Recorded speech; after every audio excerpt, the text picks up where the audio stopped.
Want to know why Texas Dems are fleeing the state under threat of arrest? It's all over this mid-decade redistricting battle, and there's drama in Cali too. I've got your basics. So what are we talking about here?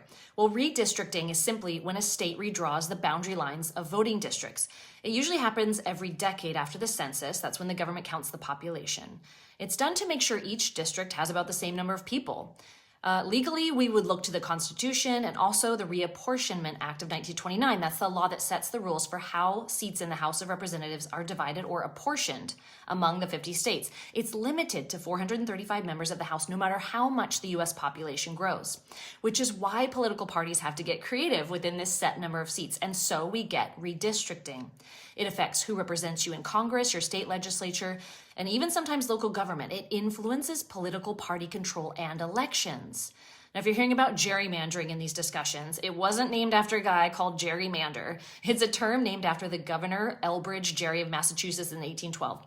He said the ridiculous-looking redrawing of lines wound across a map like a salamander. So today we say gerrymandering to mean that winding drawing of voting district lines drawn in a way that can give an unfair advantage to one political party or group.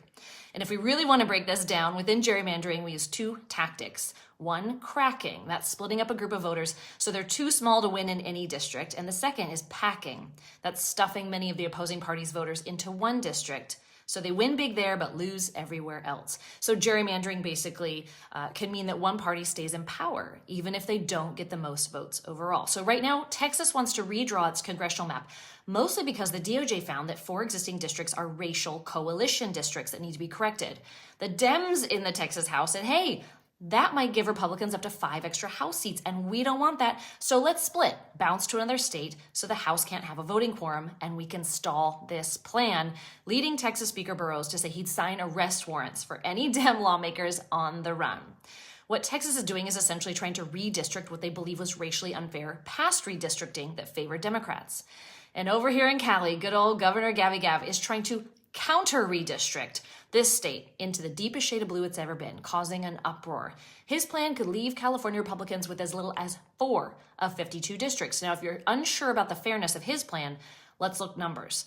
4 of 52 districts only represent 7% of all the districts, yet 40% of the state's voters vote Republican. So Newsom's plan would restrict 40% of the voting population to only 7% representation.